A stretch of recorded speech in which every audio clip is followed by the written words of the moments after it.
Pemirsa, Anda kembali menyaksikan Kominfo Newsroom. Pemirsa, kasus cacar monyet atau Mpox terkonfirmasi masuk ke Indonesia dengan kasus pertama ditemukan pada Agustus 2022 dari seorang pria yang berusia 27 tahun dengan riwayat perjalanan dari luar negeri. Sejak itu kasus Mpox berkembang dan tercatat sebanyak 35 kasus dengan 11 kasus terkonfirmasi sembuh hingga 6 November 2023. Lantas seperti apa langkah mitigasi yang dilakukan pemerintah dalam hal ini ialah Kementerian Kesehatan. Kami telah terhubung bersama dengan Kepala Biro Komunikasi dan Pelayanan Publik Kementerian Kesehatan, Dr. Siti Nadia Tarmizi. Assalamualaikum, selamat malam Dok Nadia. Waalaikumsalam. Selamat malam, salam sehat Mbak Bilkis. Salam sehat selalu dok. Dokter, ini kita saat ini menyebutnya bukan lagi monkeypox, melainkan menjadi Mpox begitu ya, karena penularan ini sudah berlangsung dari manusia ke manusia. Lantas selain hubungan seksual begitu ya dok, penyakit Mpox ini bisa menular dengan cara apa dok? Dan apakah dengan penerapan menggunakan masker, cuci tangan, kemudian juga dapat bisa mencegah adanya infeksi virus ini dok? Iya, baik. Jadi sebenarnya mengapa kemudian WHO mengubah ya bahwa sekarang sebutannya bukan monkeypox lagi adalah karena memang sudah ada penularan langsung dari manusia ke manusia. Oleh karena itu memang disebut sebagai penyakit Mpox. Nah, di negara kita sendiri kita tahu bahwa secara global diumumkan sebagai PHIC atau penyakit yang menjadi perhatian dunia global itu tahun 2022 karena memang terjadi peningkatan kasus yang cukup signifikan baik itu di Eropa, Amerika, dan Afrika. Nah, kita sendiri di tahun 2022 itu menemukan satu kasus dan memiliki riwayat perjalanan dari luar negeri. Di tahun 2023 kita tahu di bulan Juni WHO menyatakan bahwa Mpox ini sudah bukan kedaruratan kesehatan global lagi karena sudah dianggap bisa ditangani oleh sistem pelayanan dan fasilitas pelayanan kesehatan yang ada. Nah, kita di tahun 2023 pertama kali mendiagnosis itu pada tanggal 13 Oktober memang dari riwayat seorang yang sakit di bulan Agustus 2023. Nah, sejak 13 Oktober tersebut, kita lalu melakukan peningkatan kewaspadaan terhadap penyakit Mpox ini terutama di tenaga kesehatan dan juga di fasilitas pelayanan kesehatan. Nah, sampai saat ini, Mbak Bilkis, kita sudah mendeteksi ada 40 kasus konfirmasi Mpox ya, dan kalau kita lihat dari tanggal 13 Oktober tersebut, dari 40 kasus konfirmasi, 17 sudah dinyatakan sembuh. Nah, kita sudah melakukan pemeriksaan kontak hampir lebih dari 130 kasus kontak dengan kasus yang dinyatakan positif tadi. Nah, penularannya kita tahu bahwa Mpox ini gejalanya mirip ya dengan gejala penyakit cacar yang kita kenal ya, cacar air ataupun juga chickenpox mungkin yang kita kenal. Nah, kita tahu bahwa penularan yang menyebabkan seseorang menjadi sakit itu adalah karena kontak langsung.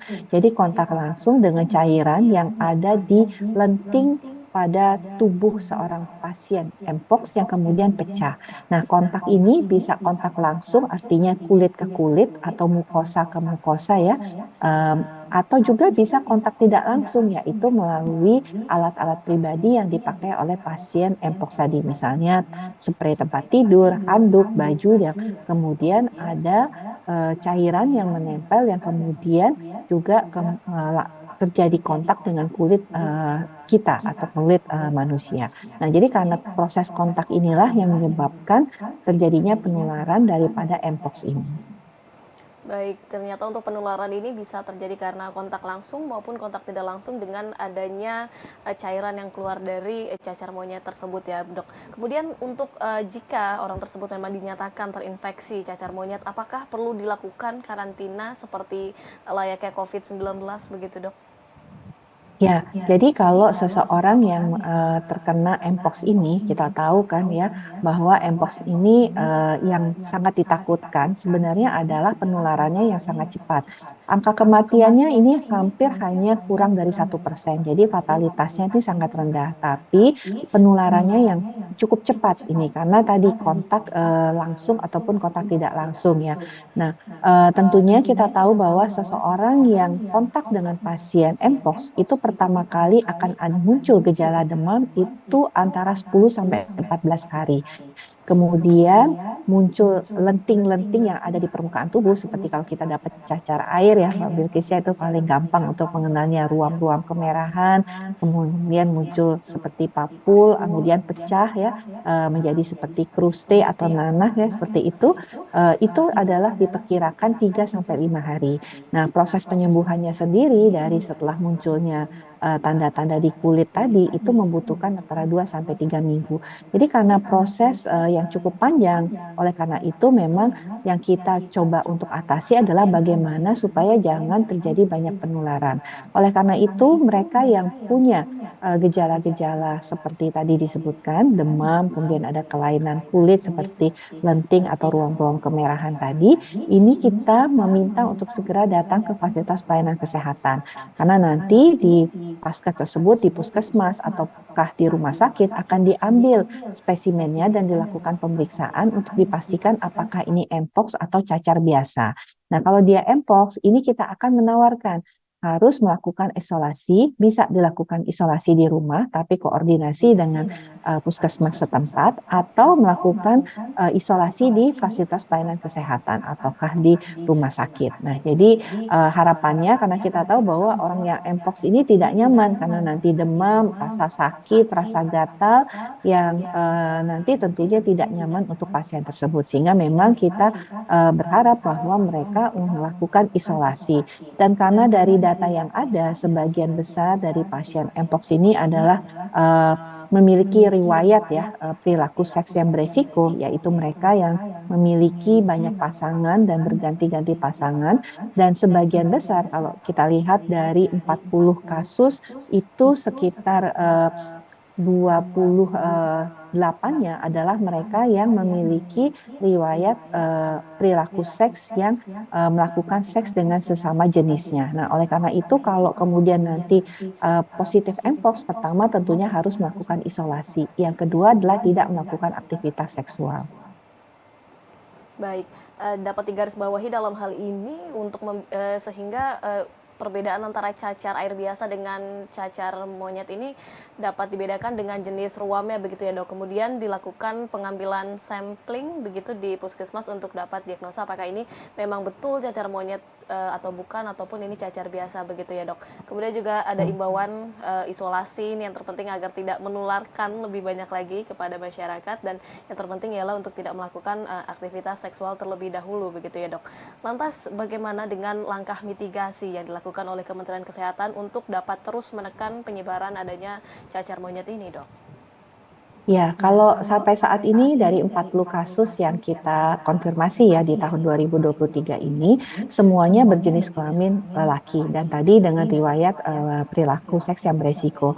Nah, kita berharap jangan sampai kemudian ini meluas kepada populasi umum. Oleh karena itu, upaya mitigasi yang kita lakukan adalah dua, melakukan edukasi dan meningkatkan kewaspadaan pada tenaga kesehatan dan fasiankes. Jadi kalau ada pasien atau orang yang datang dengan lenting atau tanda-tanda seperti cacar air, segera lakukan pengambilan spesimen untuk memastikan ini mpox atau tidak. Yang kedua, lakukan pemeriksaan kontak siapa saja yang sudah, baik itu kontak seksual atau kontak berhubungan secara langsung ya, untuk kemudian dilakukan juga pemeriksaan terhadap kontak ini. Nah, memang penularannya tadi paling banyak itu 90% melalui kontak langsung atau kontak tidak langsung dengan cairan atau daripada mpox tadi. Tetapi dikatakan juga kemungkinan penularan melalui udara itu bisa terjadi. Tapi ini sangat-sangat kecil kemungkinannya. Oleh karena itu memang kita di dalam upaya mitigasi kita yang kedua adalah mengingatkan kepada masyarakat untuk khususnya yang tadi memiliki perilaku seks beresiko dan juga yang kontak dengan pasien yang mungkin dengan gambaran klinisnya cacar, itu untuk segera datang ke fasilitas pelayanan kesehatan. Nah, khusus untuk populasi khusus yang kita tahu adalah mereka yang melakukan seks dengan sesama jenis, untuk memastikan jangan melakukan hubungan seks dengan pasangan seksualnya kalau memang pasangan seksualnya itu punya tanda-tanda Mpox. Nah, ini sangat penting supaya tidak terjadi penularan lebih luas lagi. Nah, yang ketiga yang kita lakukan adalah mendorong melakukan isolasi, baik itu isolasi di vaskes maupun isolasi di rumah daripada pasien. Nah, keempat, kita tahu walaupun ini masih sangat sulit adalah penyediaan vaksinasi. Kemarin kita menyediakan kurang lebih 495 dosis vaksin ya yang diberikan kepada 495 orang dan jumlah pemberian vaksin ini akan diberikan sebanyak 2 kali dengan rentang waktu 4 minggu. Nah, untuk kasus-kasus lainnya karena stok vaksin saat ini sudah sedang tidak tersedia dan kita sedang mengupayakan ya untuk tambahan sekitar 2.000 vaksin Mpox kembali. Nah, kita mengedukasi masyarakat tentunya untuk upaya-upaya pencegahan tadi. Nanti kalau vaksinnya sudah tersedia kembali, kita berharap bahwa khususnya kelompok yang beresiko tinggi tadi, karena pada kelompok ini ya kita menemukan banyak pasien yang untuk segera mendapatkan vaksinasi. Baik, mengingat memang virus ini terbilang cukup baru begitu ya dok, sehingga memang vaksin tersedia masih terbatas, mungkin baru 495 dosis vaksin yang baru diberikan. Dan terkait vaksin ini apakah ada syarat tertentu begitu dok untuk diberikan? Apakah ini memang ditunjukkan kepada yang sudah terlanjur terkena virus tersebut atau bisa vaksin seperti COVID-19 begitu dok untuk antisipasi vaksinisasi tersebut, seperti apa? Iya, betul sekali Mbak Bilkis, karena ini adalah penyakit yang baru ya, sehingga memang jumlah vaksinnya masih sangat terbatas. Kapasitas produksi daripada perusahaan vaksin ini tetap menjadi tantangannya untuk bisa menyediakan dalam jumlah cukup. Nah, memang pemberian vaksinasi ini lebih ditujukan pada kelompok yang paling beresiko dan tentunya kelompok yang memiliki riwayat kontak. Jadi tadi kalau kita lihat dari 40 pasien tadi kan yang memiliki perilaku seksual beresiko ataupun mereka yang melakukan seks dengan sesama jenis. Jadi kelompok inilah yang diprioritaskan utama dan juga mereka yang punya riwayat kontak dengan pasien Mpox ya.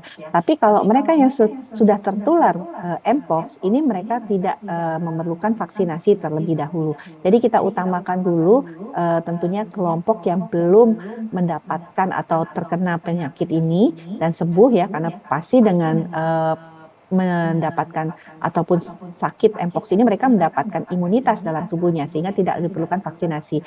Tapi justru mereka yang merupakan kelompok high risk, yaitu kelompok yang dengan 2 kriteria tadi, perilaku seks dan melakukan seks dengan sesama jenis, apalagi kemudian kalau mereka adalah orang dengan HIV, itu menjadi prioritas utama mendapatkan vaksinasi ini. Selain mereka yang memiliki riwayat kontak dengan penderita Mpox. Yang lain tidak diwajibkan ya ataupun tidak dianjurkan untuk mendapatkan vaksinasi untuk sementara ini. Baik, untuk sementara memang vaksin cacar monyet ini ditujukan bagi kelompok yang memiliki resiko dan juga memiliki riwayat seperti HIV dan juga memiliki hubungan sesama jenis begitu dok. Dok Nadia, sebetulnya berapa lama waktu inkubasi bagi virus tersebut ada di dalam tubuh kita dok? Ya, jadi dari pertama kontak sampai munculnya gejala klinisnya itu bisa 7 sampai dengan 10 hari, bahkan ada yang 14 hari sampai kemudian muncul demam ya. Dan kita tahu bahwa penyakit Mpox ini mengapa kemudian WHO tidak menjadikan penyakit Mpox ini sebagai suatu penyakit dengan kedaruratan kesehatan global, karena memang penyakit ini fatalitasnya sangat rendah. Tetapi tadi kita harus waspada terhadap penularannya. Dan penyakit ini sebenarnya adalah penyakit yang digolongkan self-limiting diseases. Jadi dia adalah penyakit yang sebenarnya dengan imunitas kita yang cukup, dia akan sembuh sendiri.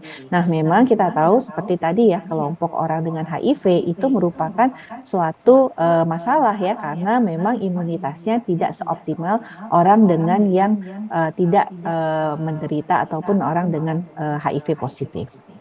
Baik, sehingga fatalitas yang sangat rendah, namun ini juga tetap harus waspada akan penularannya begitu ya dok. Terakhir dok Nadia, imbauan kepada masyarakat agar terhindar dari penyebaran virus cacar monyet ini seperti apa dok? Ya, tentunya masyarakat tidak perlu takut, ini bukan suatu situasi yang berpotensi seperti pandemi COVID-19, tapi tetap kita harus waspada agar tidak terjadi penyebarluasan yang lebih luas lagi di dalam masyarakat. Nah, tentunya kita berharap bahwa masyarakat tentunya yang merupakan kelompok resiko tertinggi untuk berpotensi mendapatkan penyakit ini menerapkan tadi ya perilaku seks yang aman dan menunda seks kalau memang pasangan seksual kita itu didapatkan tanda-tanda mpox. Kedua, lakukan isolasi. Nah, untuk masyarakat umum kita tetap waspada kalau kemudian menemukan tanda-tanda gejala mpox segera datang ke fasilitas pelayanan kesehatan. Jangan malu, jangan ragu untuk bisa kita tangani dengan segera. Baik, segera harus tetap waspada dan juga akan penyebaran virus cacar monyet, dan jika memang sudah terdapat tanda-tanda ini langsung dibawa ke Vaskes begitu ya dok, untuk dinyatakan apakah memang ini cacar monyet ataupun cacar biasa gitu, untuk menekan penyebaran yang ada di tengah masyarakat. Terima kasih sekali lagi dok Siti Nadia Tarmizi selaku Kepala Biro Komunikasi dan Pelayanan Publik Kementerian Kesehatan yang telah bergabung bersama kami pada malam hari ini dok. Salam sehat selalu dok Nadia, terima kasih banyak. Salam sehat, selamat malam. Selamat malam. Dan pemirsa, kami akan kembali dengan segmen informasi lainnya. Tetaplah bersama kami dalam Kominfo Newsroom.